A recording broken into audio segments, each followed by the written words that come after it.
All right, and joining me now is National Senator Matt Canavan. Matt, good to see you. Look, isn't John Howard right? You guys have to sort this out or you're never going to get back in government. Well, look, I'd like to sort this out, Sharri, and welcome back after I know some important work you've been doing. Thank you. I'd like to see this sorted out. I don't really understand why we had to split over this issue. We did have a difference of opinion on a detailed piece of legislation. I did not think that hate speech laws in this country should be defined to include things like psychological, social or economic harm, and neither did my Nationals Party colleagues. So we stuck up for people's free speech in this country. We knew there may be consequences from that, but I don't know why we had to have ministers sacked over the issue. We have voted differently before on issues like this. So it's happened. So we've got to get back together. But look, it's been disappointing this week to see the Liberal Party, or the Liberal leader, Susan Lee, insist that 3 of our senators have to spend time on the bench or in detention or something. I mean, look, we've either got to get back together and trust each other or not. And I'd like to see us get back together. I'd like to see us work together. I think it is best for the country. But if that's not the case, I just get on with my job as I've been doing this week to hold the government to account in the Senate. And just on that, well, what do you think about this new coalition with Pauline Hanson? Is that something you think's a good idea? Look, Pauline herself has been a little schizophrenic on this in the last 24 hours. She's told the Senate that she wouldn't join up with the Liberal and Nationals parties. You played a clip there of her and Chris Kenny saying sort of she would or suggesting that. So it's not really clear what Pauline envisages. I don't think now's the time to be talking about arrangements after an election a couple of years away. I'm focused on 2 things right now. One, doing my job to hold the government to account, to point out what they're doing wrong. And obviously the results of their actions are not good at the moment, with interest rates going up this week. And 2, developing the plans and policies that are going to get this country back, get our country back. Just so I understand your position. So you're saying you would or wouldn't be open to a merger with One Nation? I just don't know what that looks like. I don't rule things out in life. You don't rule options out. Oh, you sound like Jim Chalmers now, talking about capital gains tax, I haven't considered it for 1 second. Yeah, well, I'm not going to rule out options. Are you going to commit to me you'll never leave Sky News? You'll always be on Sky News, Sharri? You love them and you... I do. I mean, you can commit to being on Sky News. You got to, okay, so if it's good enough for you, I'll leave my options. I'll give a definitive answer. I'll always be here. Now, you give a definitive answer. Okay, all right. Would you be open to a merger with One Nation? I'll always be a member of the Liberal National Party. That's what I'm going to stay true to. So we'll see what happens after the election or anything like that. But before the election, which is what she's saying the best chance you have of winning government. No, that's not going to happen. No. All right. Look, as you said, this is the first night I've been back on with you, and I know you care about anti-Semitism. You're on my show every week. I personally couldn't believe it when you and others voted against these laws that we desperately need. I understand, though, that you would have voted for them if there had just been one amendment. Is that right?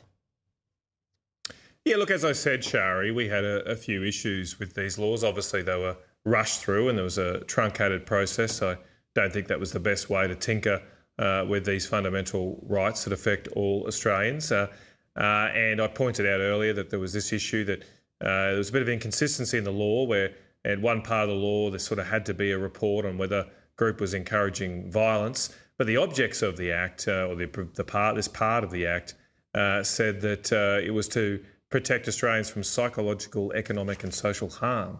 And that set off warning bells for us, because it is true that a number of people think that speech is violence, that economic boycotts are violence. And I don't put them in that category. I don't want to see Australia end up like the UK, where people's social media posts and communication are monitored by some kind of free speech police. And so that's what we were fighting for, and I'm proud that we fought for that in the Nationals Party. We did move a number of amendments that I thought would have improved the bill. Matt, you can't be proud that anti-Semitism legislation didn't get through. I mean, you should have worked harder. No, it went through. It did go through. You should have worked harder to get your amendments, rather than the fact that you voted against it. That is something you can't be proud of. Well, it did go through, and no, I am proud of standing up for free speech, and the overwhelming feedback I've had is support for the approach the Nationals Party has taken here, because I think the Australian people are sick and tired of being told what they can and can't say. Sure. So now, if you're saying something that's violent, if you're encouraging, no one wants to see happen. Well, that's what we did. That's what we did. But you didn't work to get those amendments through. You just voted against it. Well, I'm not. No, that. Well, Sharri, I'll push back strongly on that. We developed those amendments. We wrote those amendments. So keep in mind, One Nation did not move any substantive amendments to the bill. We moved, I believe, 6 from memory, different amendments. Obviously, we saw the table version of this bill on the Tuesday morning that it was passed. We had our amendments developed by lunchtime on Tuesday, within 3 or 4 hours. We distributed those to the Liberal Party. The reason we didn't vote against the laws in the House was to give the Liberal Party the time to consider them. And so by the evening, those amendments, our amendments and the law, were voted on in the Senate. We got the Greens support, One Nation support, and quite sadly, if we'd had the Liberal Party support, the bill would have been amended. And then the Labor Party would have had to decide whether to vote against their own bill or accept a reasonable change. But anyway, that's all spilt milk. I'm not. That's done. That's all done. It's done.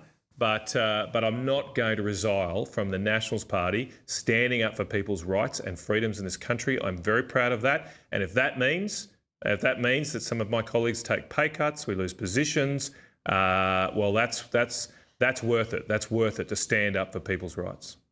Just before you go, I want to ask you about this move. You've gone public about this today, this move where the Liberals were trying to strip you from your committee position.